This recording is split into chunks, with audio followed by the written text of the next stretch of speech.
in between jobs and sometimes goes to bed hungry so her kids can have dinner. Or a 14-year-old girl who signs up to every after-school activity not to make friends but just something to eat. Or a retiree who fell ill and had to choose between getting medicine or groceries. I am the 1 in 8 Americans who struggle with hunger.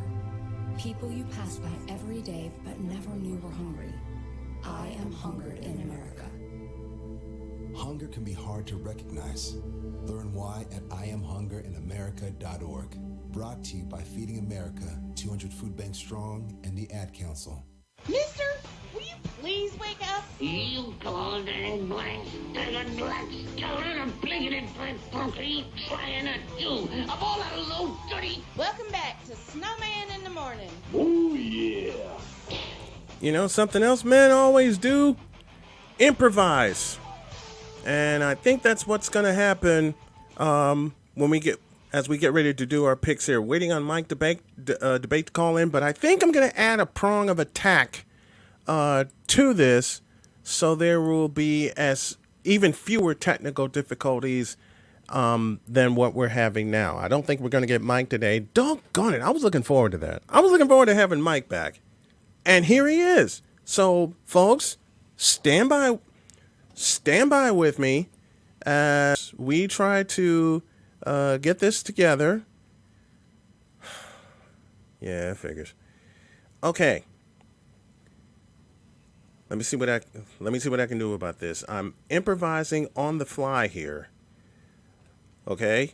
Because I'm getting Mike Debate and Cole Johnson together. First couple of times I had them on this season, had no issues, but I have an idea on how to solve this. But this is week 18. This is the final week of the season. And doggone it, I'm ready for the Rams to get punched in the mouth again.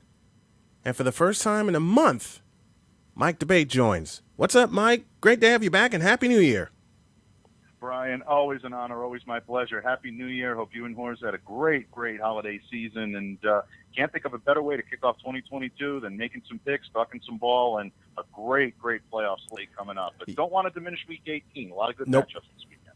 Nope, don't want to diminish Week 18, but the ones we're going to focus on are the games that matter. And we're just going to dive right into it. There are two of them that matter on Saturday. And one of them is Cowboys-Eagles. And I'm just going to go, I'm not even going to mention the point spread. We're just going to do this straight up. I say fly, Eagles, fly on this one, because if any team has momentum, it's the Philadelphia Eagles. I agree with you. I think the Eagles right now have a little more at stake. Look, both of these teams are in the playoffs. Both, the seeding right now is at stake.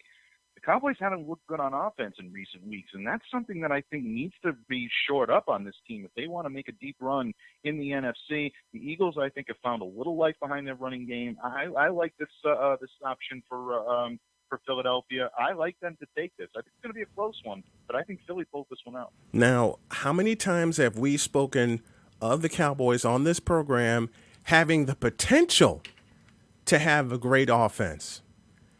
But how many times have we also said they are not using their best weapon? And contrary to popular belief, it is not Dak Prescott. Their best weapon is Ezekiel Elliott. Yeah, and we've talked about this several times. And look, no disrespect to Dak, who's had a great season, continues to climb in the rankings in terms of quarterbacks in the league. Dallas is in large part where they are because of the play of Dak Prescott. But their most effective weapon, you're absolutely right, Brian, whether it be receiving out of the backfield or whether it be running for power, running for finesse, Zeke Elliott has the ability to do all three, and he can really be utilized in that fashion. I'm not sure why Dallas is reticent to utilize him. I don't know if maybe it's a Mike McCarthy thing. I'm not sure if maybe it's just the way and the ebb and the flow of the way these teams play football. But bottom line, there's got to come a point in time where the Dallas Cowboys decide that they're going to ride Ezekiel Elliott and use him as their primary weapon. If the Dallas Cowboys end up playing any NFC playoff games in cold weather, they're going to have to use him without any stretch of the imagination. So to me, it's still a little puzzling, but we'll see. We'll see what the future holds. But I agree with you. I think they really should be using Zeke a lot more than they do. There's a trap game in the Mile High City. The Broncos are eliminated from playoff contention. The Chiefs are in as the AFC West champions, but the Broncos have a chance to play spoiler. It's a 4:30 kickoff on ABC, first of the doubleheader, the second, of course, being the game we just talked about, Cowboys and Eagles. I don't think the Chiefs give the Broncos a chance to think about an upset in this game. Yeah, I don't think so either. I really and truly don't. Look, I think it might be a little closer than people are thinking. I think a lot of people are looking at Kansas City in terms of a huge, huge victory here. I still think they'll win this comfortably, but I think Denver will make it a little more interesting than people think. They're having trouble scoring, and if you have trouble putting points on the board against the Kansas City Chiefs, that does not spell well for you. Still, at the same time, Denver's playing for a lot of pride. They're playing really, I think, to showcase their head coaching position, their quarterback position. They want to prove that they have a lot of the intangibles in place to be an attractive destination for some players or coaches in the off season to try to get to Denver. So at this point, we'll take a look and see what happens in terms of the game. But I like Kansas City in this. I don't see them dropping a game they know they have to win if they want to get the top seed. Speaking of must win, there's a must win game in Jacksonville, and it involves the Indianapolis Colts.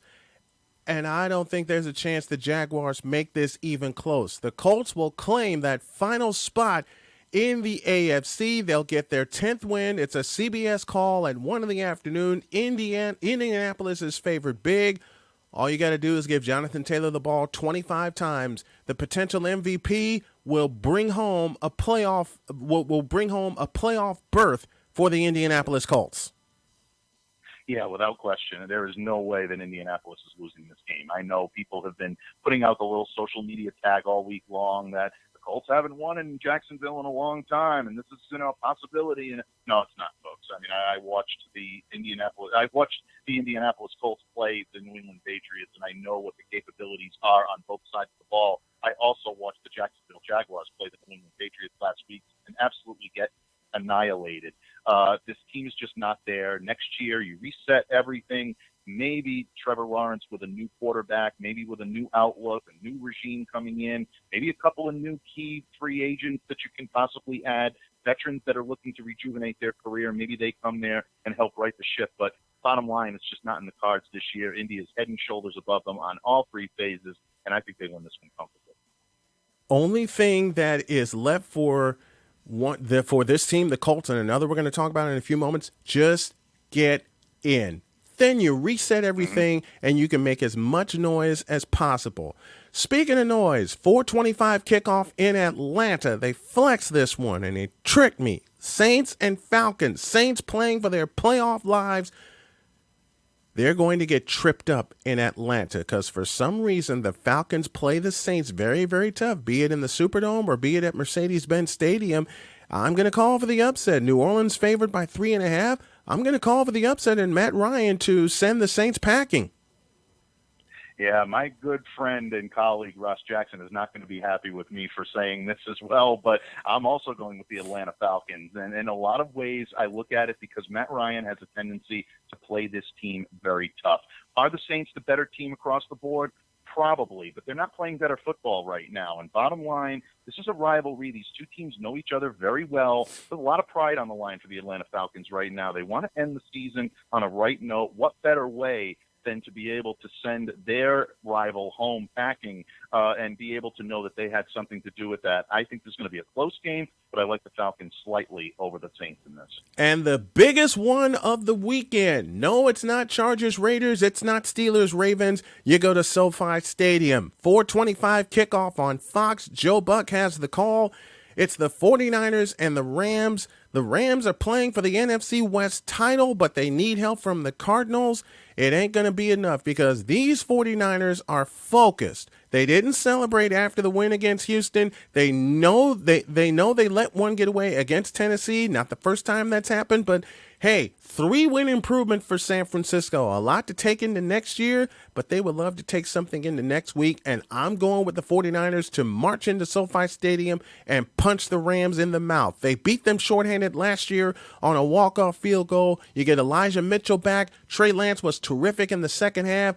All they have to do is give it to Elijah Mitchell 25 times, the same way the Colts have to give it to Jonathan Taylor 25 times. I'm going with the 49ers. I'm taking all 4.5 points that the Rams are favored by, and I'm calling for the 49ers to get the straight-up win and that final spot in the NFC playoffs. I'm taking them as well. Look, bottom line, the 49ers know they need this win to get into the playoffs. I understand the Rams need this to win the division. There's no question about it. Both teams playing for an awful lot of pride right now, and they're playing for position. But when your back is up against the wall and you know you need this to get in, the Rams are in, you know that you need this to get in, this is something that I think Kyle Shanahan is going to have his team well prepared for. You mentioned Elijah Mitchell. Use that running game. It opens up so much for Jimmy G and that offense to be able to use play action and the short intermediate areas of the field, which is where Jimmy operates at his best. Very similar to what the Patriots do with Mac Jones and their running tandem of Damian Harris and Ramondre Stevenson. That's something that I would like to see the Niners do, and I think they have done that well. I think they'll continue to do it well. The Rams are going to be playing for a lot.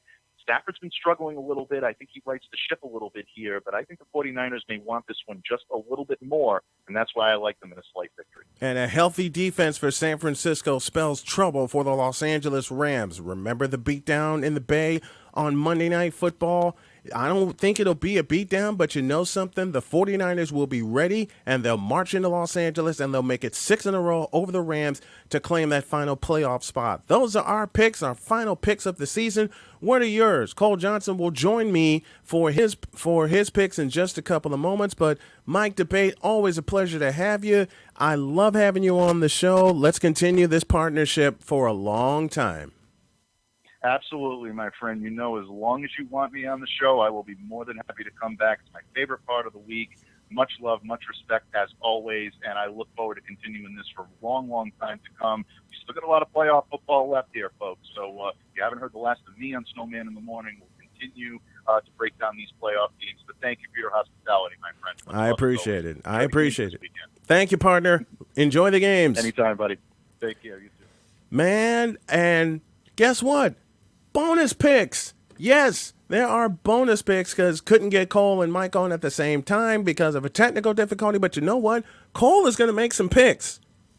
He's going to make picks on the same games that we just cover. We'll do it